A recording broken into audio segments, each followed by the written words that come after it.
Section number 9 subsection number 4, ये page number 3.11 पे है, मॉड्यूल क्या है, बट ये आपके सीए इंटर में नॉर्मली काम का नहीं है।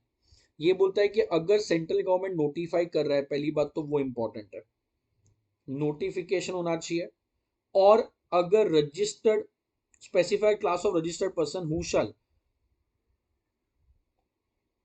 ये बोलता है कि अगर सप्लायर अनरजिस्टर्ड है और अगर रेसिपिएंट रजिस्टर्ड है, so in that case such registered recipient shall be liable to pay tax under reverse charge mechanism। अगर सप्लायर अनरजिस्टर्ड है, रेसिपिएंट रजिस्टर्ड है, तो वो जो रजिस्टर्ड रेसिपिएंट है उसको टैक्स भरना पड़ेगा आरसीएम के अंदर। मतलब एग्जांपल दे रहा हूं बट ये रॉन्ग एग्जांपल है। अगर मैं सप्लायर हूं, मैं अनरजिस्टर्ड हूं, और अगर सपोज मैं जो क्लास में लेक्चर ले रहा हूं वो रजिस्टर्ड है, या सपोज को एक प्रोफेसर है मेरे क्लास के अंदर जो पढ़ा रहा है, वो प्रोफेसर अनरजिस्टर्ड है बट मैं रजिस्टर्ड, तो अगर वो अनरजिस्टर्ड सप्लायर है, मैं रजिस्टर्ड रेसिपिएंट हूं, अगर मैं उससे सर्विस लूंगा तो टैक्स मुझे भरना है अंडर आरसीएम। बट ये चीज सिर्फ नोटिफाइड सर्विसेज पे एप्लीकेबल है, सब पे एप्लीकेबल नहीं है।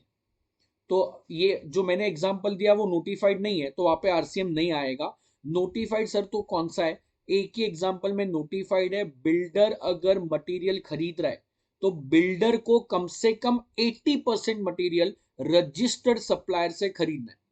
सो बिल्डर ने एक बिल्डिंग बनाने के लिए मटेरियल लिया है और लेबर लिया है 100 रुपए का, तो 100 रुपए में से उसको 80 रुपीज रजिस्टर्ड लोगों से लेना पड़ेगा। बट अगर उसने 70 रुपीज का रजिस्टर्ड रेसिपिएंट से, रजिस्टर्ड सप्लायर से खरीदा है, तो जो शॉर्टफॉल है 10 रुपीज का, उस पर बिल्डर को टैक्स भरना है अंडर आरसीएम। वापस से रिपीट कर रहा हूं, बिल्डर रजिस्टर्ड है, बिल्डर ने 100 रुपए का माल और लेबर इनपुट लिया मतलब खरीदा है, 100 में से मिनिमम 80% उसको रजिस्टर्ड सप्लायर से लेना है।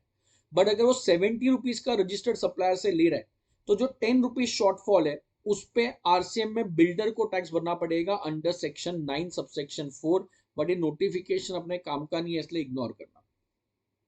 9(5) इलेक्ट्रॉनिक कॉमर्स ऑपरेटर का एग्जांपल मैंने दिया कि टैक्स इलेक्ट्रॉनिक कॉमर्स ऑपरेटर पे करेगा, वो radio taxi, hotel accommodation, house keeping और रेस्टोरेंट्स में। फिर सेम चीज सेक्शन 5 ऑफ आईजीएसटी एक्ट में दी है।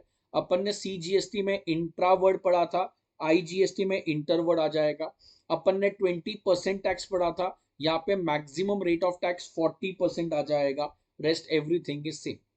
सेक्शन 5 टू वही सेम है। 5 पेट्रोलियम प्रोडक्ट पे जीएसटी लेटर डेट से आने वाला है। 5(3) वही है कि सेंट्रल गवर्नमेंट आरसीएम अप्लाई करने बोल सकता है, और वो आरसीएम अपन ने जो पढ़ा मर्द गोवास वही एप्लीकेबल है। 9(4) वही है कि अगर रेसिपिएंट रजिस्टर्ड है, सप्लायर अनरजिस्टर्ड है, तो सप्लायर रेसिपिएंट आरसीएम में टैक्स भरेगा, बिल्डर वाले केस में ही वो एप्लीकेबल है, सब जगह पे नहीं है। एंड 9(5) इलेक्ट्रॉनिक कॉमर्स ऑपरेटर के थ्रू वो 3-4 सर्विसेज दिया है, तो ईसीओ टैक्स भरेगा, नहीं तो सप्लायर भरेगा। फाइन। फिर एनालिसिस अपन ने जो पढ़ा है उसमें कुछ नया नहीं है, whatever we have done that is it, बराबर है। ये what is reverse charge mechanism वो डेफिनेशन है, कुछ पढ़ने का जरूरत नहीं है। There are 2 types of RCM, एक 9(3) में जाता है और एक 9(4) में जाता है। यहाँ पे 5354 आईजीएसटी एक्ट का लिखा है, 9(3) 9(4 में जाता है। 9(3) में गवर्नमेंट ने नोटिफाई कर दिया तो आरसीएम आने वाला है। 9(4) में अगर सप्लायर अनरजिस्टर्ड है, रेसिपिएंट रजिस्टर्ड है, तो आरसीएम आए। Okay okay. ये list of services covered under RCM है। जीटीए जो अपन ने मर्द गोवा के ए में पढ़ा, एजेंट में। देन उसके बाद जीटीए नया अमेंडमेंट है जो अपन ऑलरेडी पढ़ चुके हैं कि जीटीए खुद अपने आप से टैक्स भरने के लिए एफसीएम अप्लाई कर सकता है। बोलता है point number 1, supplier has taken registration under CGST act and exercise the option to pay tax on services of GTA by him under forward charge. तो पेज नंबर 3.18 पे जो बोल्ड है बस वो पढ़ रहा हूं कि अगर जीटीए खुद बोल रहा है, सुन रहे हो क्या, जीटीए खुद बोल रहा है कि मेरे को एफसीएम में टैक्स भरना है, तो आरसीएम आएगा नहीं, एफसीएम पे टैक्स भरना पड़ेगा। नेक्स्ट मेरे को बोलता है ये एडवोकेट लीगल सर्विसेज वाला जो अपन ने मर्द गोवास के ए में पढ़ा, आर्बिट्रल ट्रिब्यूनल ए में पढ़ा है। स्पॉन्सरशिप अपन ने पढ़ लिया है। गवर्नमेंट पति सर्विसेज वाला पॉइंट अपन ने पढ़ा है। Renting of immovable property, residential dwelling for residential purpose जो अपन ने किया था। डायरेक्टर में नया अमेंडमेंट्स भी अपन ने पढ़ लिया है। Insurance agent, recovery agent, music composer, photographer, original work of literature जो अपने ने ऑथर का एग्जांपल पढ़ा। So all this are done by us. Overseeing committee to RBI, direct selling agents, business facilitator, business correspondents, security services and renting of motor vehicle, 4 condition वाला। Security lending scheme मतलब मैंने security किसी को land किया है जो cell करके वापस से परचेज करके मुझे वापस दे देगा, तो उसमें आरसीएम अपन ने ऑलरेडी पढ़ लिया, बराबर है। सो ये सब अपने काम का नहीं है। Whatever we have done is more than enough. यहाँ पे देखना है तो देख लो, बट कुछ काम नहीं आएगा। ये समरी बना के दिया है। 12% है तो फॉरवर्ड चार्ज, 5% है तो फॉरवर्ड चार्ज, अगर जीटीए लाइबिलिटी एक्सेप्ट कर रहा है तो, अदरवाइज रिवर्स चार्ज आ जाएगा। मोटर व्हीकल में चारों कंडीशंस अपन ने रीड कर ली है। यहाँ पे मैं पढ़ रहा हूँ पेज नंबर 3.29 पे। Now there may arise a doubt as to whether RCM is applicable on services of renting of motor vehicle design to carry passenger. एक minute. Services, sorry, now there may arise a doubt as to whether RCM is applicable on services of renting of motor vehicle designed to carry passenger or service of transport of passenger। मतलब क्या, मैं car भाड़े पे दे रहा हूं जिसमें passenger transport होने वाला है, उस पे आरसीएम आएगा, या मैं टिकट बेच रहा हूं उस पे आरसीएम आएगा। ट्रांसपोर्ट ऑफ पैसेंजर का मतलब जो रेलवे वाले टिकट बेचते हैं, जो एरोप्लेन वाले टिकट दे रहे हैं, वो ट्रांसपोर्ट ऑफ पैसेंजर हो गया। Renting of motor vehicle design to carry passenger मतलब मैंने कोई पैसेंजर ट्रांसपोर्ट नहीं किया, मैंने कार ही भाड़े पे दे दिया। तो अगर मैंने प्लेन भाड़े पे दे दिया, कार भाड़े पे दे दिया, तो रेंटिंग ऑफ मोटर व्हीकल है। बट अगर मैंने पैसेंजर को ट्रांसपोर्ट करके दिया, मतलब मैं पैसेंजर को अपने व्हीकल में बिठा के एक पॉइंट से दूसरे पॉइंट पे छोड़ के आ रहा हूं, तो वो ट्रांसपोर्ट ऑफ पैसेंजर हो गया। सो मेरे को वही बोलता है, services of renting of motor vehicle to design to carry passenger. So renting of motor vehicle इसमें आ गया for transport of passenger for a period of time where the renter defines how and when vehicle will be operated, determine the schedules, routes and operation consideration। तो बोलता है जो भाड़े पे दे रहा है, मतलब aeroplane company Indigo airline decide करेगा कि मेरा फ्लाइट कैसे ऑपरेट होने वाला है, कितने बजे ऑपरेट होने वाला है, कौन से रूट से जाने वाला है, और उसके लिए आपसे पैसा लेगा, तो उसको बोलते हैं रेंटिंग ऑफ मोटर व्हीकल।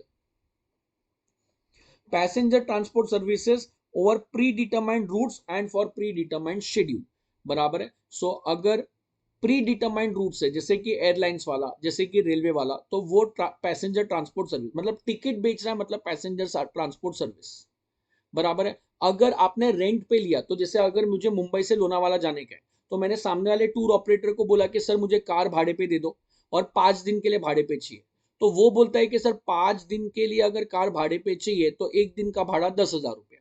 अब मैं वो कार मुंबई से लोनावाला कैसे भी लेके जाऊं, डायरेक्ट लेके जाओ, बीच में 50 बार रुका के लेके जाओ, दूसरा हाईवे पकड़ू, उसको कोई लेना देना नहीं है। मैं 5 दिन के बाद उसको कार दे दूंगा रेंट के साथ, तो वो हो गया renting of motor vehicle, car भाड़े पे दिया है।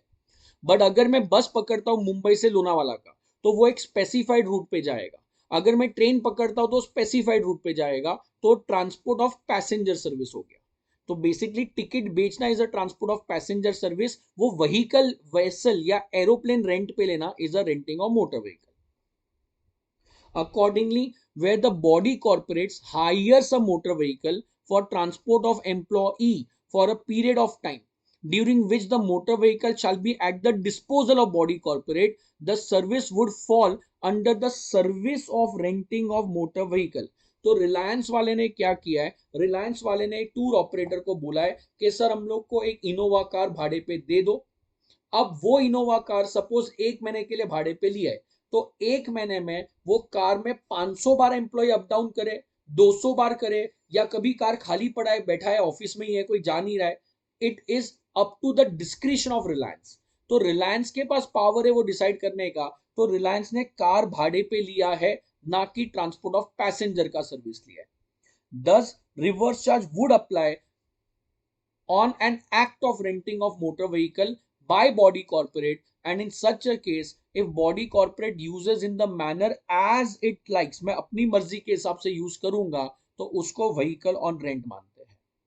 However, where a body corporate avails a transport of passenger services for a specific journey or a work and does not take vehicle on rent for a period of time, the services would fall under passenger transport and shall not be liable to pay the GST under RCM.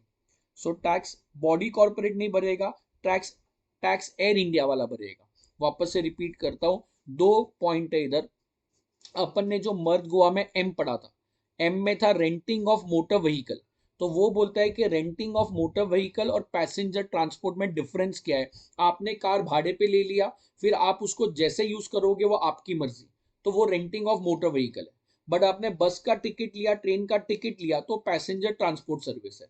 अगर renting of motor vehicle है तो RCM आएगा, body corporate tax पड़ेगा. But अगर services जो है वो सिर्फ टिकट का है, एरोप्लेन का टिकट लेके दे दिया सो दैट अपना एम्प्लॉय मुंबई से दिल्ली जा सके, तो वो आरसीएम आने वाला नहीं.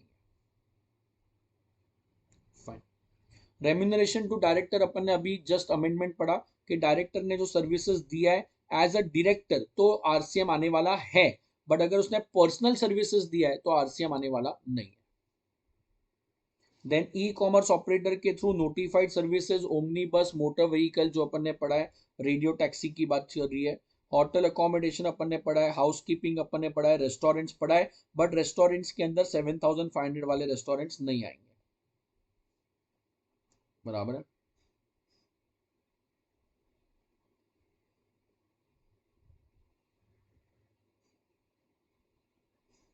ओके. आगे जो आपको मॉड्यूल में नया दिखेगा पेज नंबर 3.34 पे, वो टीसीएस से रिलेटेड कॉन्सेप्ट है. और वो टीसीएस का कॉन्सेप्ट मैं आपको अलग से चैप्टर में बताऊंगा टीसीएस में, वहां पे आप समझ जाओगे. Fine. So that was your levy and collection under GST. Classification आपको रीड करना है तो करना, एग्जाम में पूछता नॉर्मली नहीं है. Fine. Moving on towards section 10 composition scheme.